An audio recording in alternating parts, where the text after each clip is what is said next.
You ever wonder why some of them older nurses be looking like bag lady when they coming in for their 12-hour shift? Let me tell you why. She came into the ER for sleep paralysis. At least that's what the chart said. EMS said that she felt like she was being held down by something she couldn't see. She couldn't breathe. She couldn't scream. She said that a witch had been riding her at night, pressing into her chest until she begged to God to make it stop.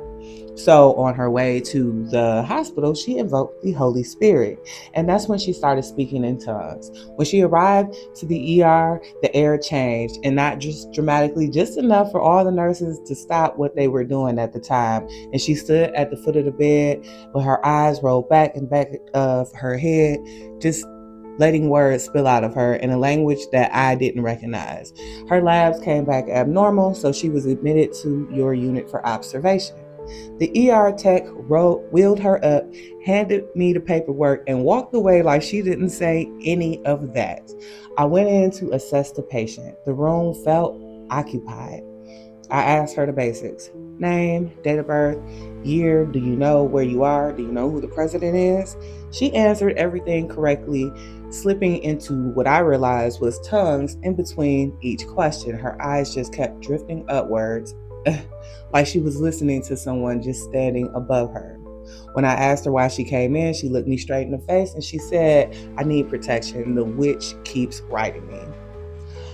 I orientated her to the room and I placed a virtual sitter into the room. Since she was a psych patient, we have to have a safety sitter there. So I go back to the nurse's station and I'm telling Sadie what happened. Now, Miss Sadie had been there since before I was born. She was a candy striper turned night shift legend.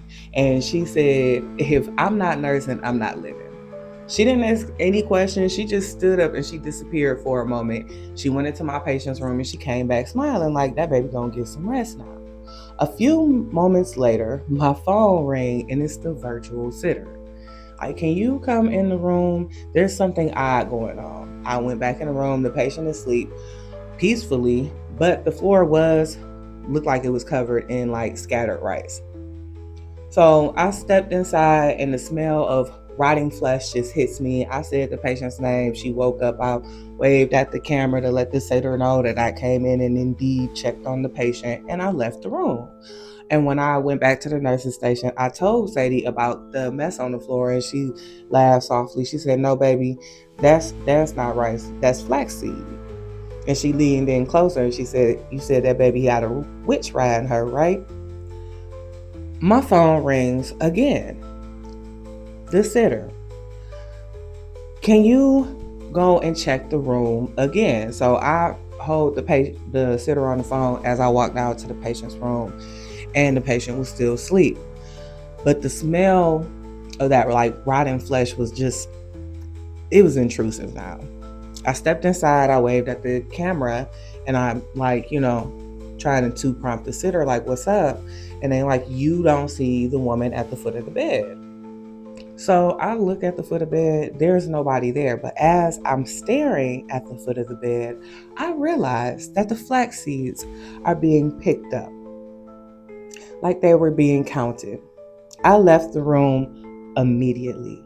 Some things are not always seen clearly by the human eye, and some things can't ride you until all the seeds are counted at the end.